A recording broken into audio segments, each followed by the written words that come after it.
Pulivendula ZPTC, Vontimitta జెడ్పీటీసీకి నిన్న జరిగినటువంటిది ఎన్నికలే కావు. నిన్న పోలింగే జరగలేదు, జరిగింది రిగ్గింగ్.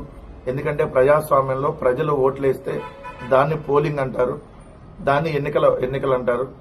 తెలుగుదేశం గూండాలని, తెలుగుదేశం రౌడీలని, తెలుగుదేశం దండుపాళ్యం బ్యాచ్ ని రంగంలోకి దించి పక్క నియోజకవర్గాల నుంచి జమ్మలమడుగు, మైదుకూరు, కమలాపురం, ఏదైతే పొద్దుటూరు, ఇలా చుట్టుపక్కల ఉన్నటువంటి నియోజకవర్గాల నుంచి తెలుగుదేశం గూండాలను తీసుకొని వచ్చి పచ్చ చొక్కా వేసుకున్నటువంటి కొంతమంది పోలీసు రౌడీలని, వాళ్ళు పోలీసులు కాదు, ఆ రౌడీ బ్యాచ్ ని అడ్డం పెట్టుకుని నిన్న రిగ్గింగ్ చేశారు. ఏదైతే దొంగ ఓట్లు వేయించేసుకొని ఏదైతే స్థానికంగా ఉండేటటువంటి ఓటర్లని రానికుండా ఓటర్లు నిన్న కాళ్ళు పట్టుకుని వేడుకున్నారు, మా ఓటుని మేము వినియోగించుకుంటాం, దయచేసి మాకు ఓటు హక్కు వినియోగించుకునే అవకాశం ఉండని చెప్పి పోలీసులు కాళ్ళు పట్టుకున్నటువంటి పరిస్థితి బహుశా దేశ చరిత్రలో 78 ఏళ్ల స్వాతంత్ర భారతదేశ చరిత్రలో ఇలాంటి సంఘటన మనం ఎప్పుడు చూసుండం.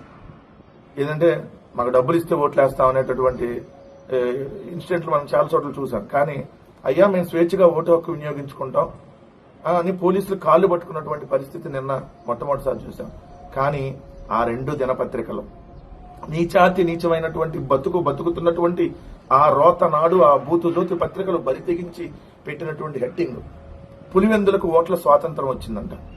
పులివెందులకు ఓట్ల స్వాతంత్రం వచ్చిందంట. ఇప్పుడు దాకా అసలు పులివెందులలో ఓట్లే వేయలేదంట. చంద్రబాబు నాయుడు గారు మరి 4 సార్లు ముఖ్యమంత్రి అయ్యారు. మరి ఆయన 4 సార్లు ముఖ్యమంత్రిగా పనిచేసినప్పుడు అప్పుడు అసలు ఓట్ల స్వాతంత్రం రాలేదు పులివెందులకి, ఇప్పుడు వచ్చిందంట. సిగ్గు శరం. కడుపుకి అన్నం తినేవాడు ఎవడైనా నిన్న జరిగింది పోలింగ్ అంటారా? కడుపుకి అన్నం తినే మనిషి పుట్టినాడు ఎవడైనా నిన్న జరిగిన దాన్ని ఫెయిర్ ఎలక్షన్ అంటారు. దాన్ని 4 దశాబ్దాల తర్వాత స్వేచ్ఛగా పోలింగ్ ప్రతిష్టాత్మకంగా తీసుకున్న యంత్రాంగం ఓటర్లో ధైర్యం నింపుతూ ముందస్తు చర్యలు. నిన్న జరిగింది ఏంటి, మీరు రాసేదేంటి? జెడ్పీటీసీ ఉప ఎన్నికల్లో 76.44% పోలింగ్ పులివెందుల, ఒంటిమిట్టలో 81.53% పోలింగ్. మద్యం మత్తులో దూషిస్తుండటంతో డీఎస్పీ మురళీనాయక్ తీవ్ర స్వరం వినిపించారు. మీరు వైసీపీ కార్యకర్తలు అయితే నాది కాకి చొక్క కాల్చి పారేస్తా అంటూ వార్నింగ్ ఇచ్చారు. కాల్చి పారేస్తా నా కొడక అన్నాడు. కాల్చి పారేస్తా నా కొడక డీఎస్పీ మాట్లాడినటువంటి మాటలు అంత కండకావరం ఎక్కిందా? దొంగ ఓట్లు వేసేవాడిని కదా నువ్వు కాల్చి పారేస్తా నా కొడక అని అనాల్సింది డీఎస్పీ. టైం 3 ఏళ్ల తర్వాత, ఇంకా 3.5 ఏళ్లు, ఏం కంగారు పడద్దు. మేము ఓర్పుగా ఉంటాం, మేము సహనంగా ఉంటాం. మా సహనాన్ని ఇంకా పరీక్షించండి. దాని తర్వాత జరిగేటటువంటి పరిణామాలని ఎవరూ కూడా ఊహించలేనటువంటి విషయం గుర్తుపెట్టుకోవాలి. 2 దినపత్రికలతో సహా ప్రతి ఒక్కళ్ళు. YCP hands up. వైసీపీకి ఏజెంట్లు కరువయ్యారు. ఉప ఎన్నికల్లో వైసీపీ నుంచి గుమ్మల్ల హేమంత్ రెడ్డి పోటీ చేశారు. ఈయనకు తుమ్మలపల్లి 1వ బూత్ సీరియల్ నెంబర్ 538గా ఓటు నమోదుంది. అయితే ఆయన అక్కడ ఓటు వేయలేదు, అభ్యర్థే ఓటు వేయలేదు. అంటే ఎంత అరాచకం అక్కడ జరిగిందో చూడండి. పోలింగ్ అభ్యర్థి పోటీ చేసేటటువంటి అభ్యర్థిని కూడా ఇంట్లోంచి బయటికి రానియకుండా వందలాది మంది పోలీసులను పెట్టి ఆయన తన ఓటు హక్కు కూడా వేసుకోలేనటువంటి పరిస్థితి నిన్నుందంటే దీన్ని కడుపుకు అన్నం తినేవాడు ఎన్నికలు అంటాడా? మిస్టర్ రాధాకృష్ణ, మిస్టర్ ఈనాడు కిరణ్, నేను అడుగుతున్నా. వాగ్వాదాలు, ఘర్షణలు, నిరసనలు అంట. పలు చోట్ల వైకాపా శ్రేణులు కవ్వింపు చర్యలు చేపట్టాయంట. అవినాష్ రెడ్డి నానా యాగి చేశారంట రోజంతా. ఎలాంటి రాతలు రాస్తా ఉంటారు ఒకసారి చూడండి. తెదాపా కార్యకర్తలపై వైకాపా అభ్యర్థి సుబ్బారెడ్డి దౌర్జన్యానికి దిగారు. విషయం తెలుసుకున్న మంత్రి మడింపల్లి రామప్రసాద్ రెడ్డి, అన్నమయ్య జిల్లా తెదాపా అధ్యక్షుడు జగన్మోహన్ రాజు ఒంటిమిట్టకు వచ్చి పలు కేంద్రాల్లో దొంగోట్లు వేస్తున్న వైకాపాని పట్టుకుని పోలీసులకు అప్పచెప్పారంట. ఎలాంటి వార్తలు ఒకసారి ప్రజానీకం కూడా గమనించండి. అసలు నిన్న జరిగింది ఏంటి, వీళ్ళు రాస్తుంది ఏంటి? నిన్న మీరు అందరూ చూశారు కదా టీవీలు. కానీ వీళ్ళు వార్తలు రెండు ఏ విధంగా రాస్తున్నారు. పులివెందులో ప్రజాస్వామ్యం గెలిచిందంటారు నారా లోకేష్. గెలిచి చరిత్ర సృష్టించబోతున్నాం పల్లా శ్రీనివాసరావు.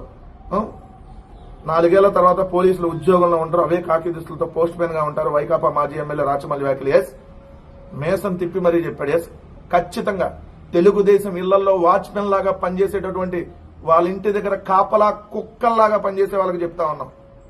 ఖచ్చితంగా మీరు పోలీసు డ్యూటీ వదిలేసి తెలుగుదేశం ఇళ్లలో కాపలా కుక్కల్లాగా పనిచేసేటటువంటి ప్రతి ఒక్కరికి చెప్తా ఉన్నాం. ఖచ్చితంగా 3.5 ఏళ్ల తర్వాత ఈ రాచమల్లి ప్రసాద్ రెడ్డి గారు చెప్పినట్టు మీరు ఎక్కడ ఉంటారో ఈ జరిగే పరిణామాలకి మీరు కూడా ఊహించలేరన్నటువంటి విషయం గుర్తుపెట్టుకోండి. 2 జడ్పీటీ సీట్లను లాక్కునేందుకు అరాచకం మాజీ సీఎం జగన్ ఆరోపణ కాదు, వాస్తవం అది. జగన్మోహన్ రెడ్డి గారు 2 జడ్పీటీసీలకు ముష్టి అడిగితే పడేసేవాళ్ళం కదా. జగన్మోహన్ రెడ్డి గారి కాళ్ళ దగ్గరికి ఎవరి దగ్గర పంపించి కాళ్ళు పట్టుకొని అయ్యా ఇంకో 8 నెలలు 10 నెలలు అంటే వదిలేసేవాళ్ళేమో కదా.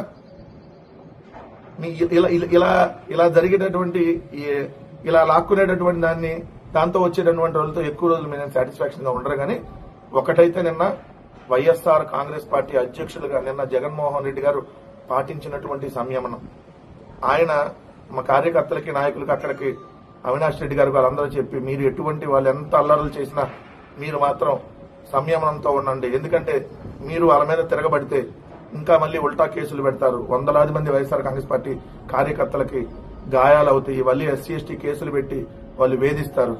సో పోతే పోయింది ఒక 2 ఉప ఎన్నికలు.